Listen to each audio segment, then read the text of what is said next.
Hello বন্ধুরা, তো দেখো সকাল সকাল মাছ নিয়ে বসে গেলাম। আর এখানে কাটাকাটি চলছে, তারপরে কেটে রান্না করব। এটা হলো রৌ মাছের ছোটো বাচ্চা।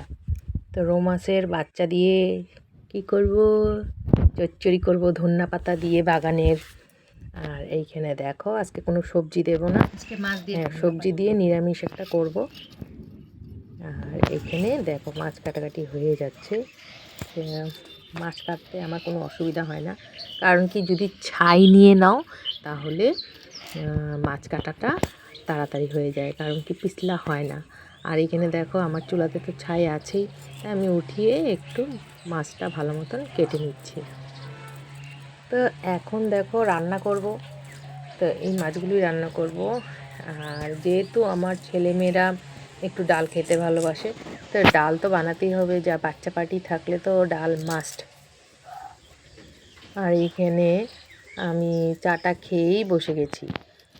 তো চলো বন্ধুরা, আমার ব্লগটা ফুল দেখো, আর দেখে বললো আমার ব্লগটা কেমন হয়েছে। আর আমার সাথে থাকবে, পাশে থাকবে। এখন ধুয়ে নিয়ে আসি।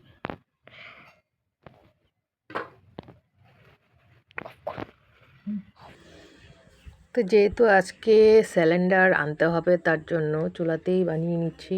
আর আমার চুলাতে রান্না করতে খুবই মজা লাগে, যেহেতু ঠান্ডার দিন একটু গরম মানে তাপও পাই, আর রান্না করতে খুবই ভালো লাগে।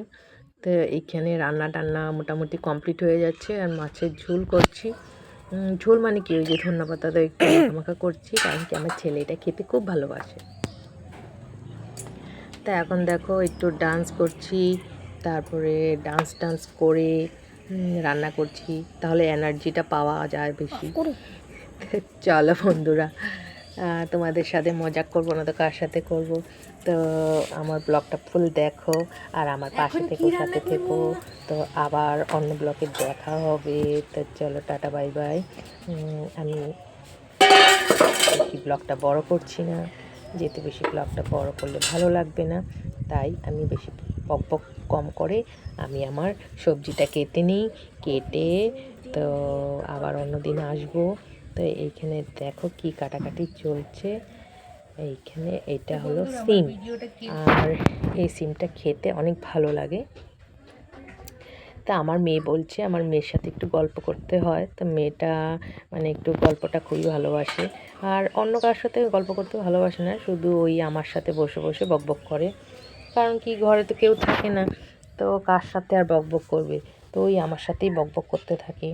তো মোটামুটি পড়াশোনা হয়ে গেছে, এখন মোটামুটি দুপুরও হয়ে গেছে, তার জন্য এখন রান্না বান্না করে কমপ্লিট করে ওদেরকে খেতে দিয়ে দেবো।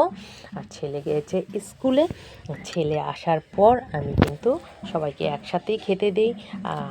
আর বাচ্চারাও বসে থাকে ওর বাবার জন্য, যেহেতু বাবা মানে আশায় বসে থাকে যে আসবে তারপরে একসাথে খাবে।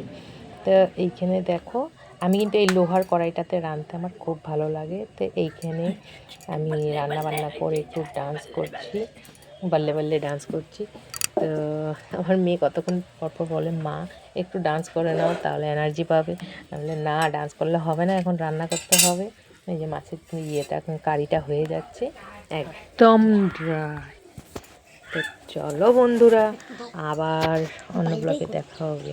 Tata bye bye, tata.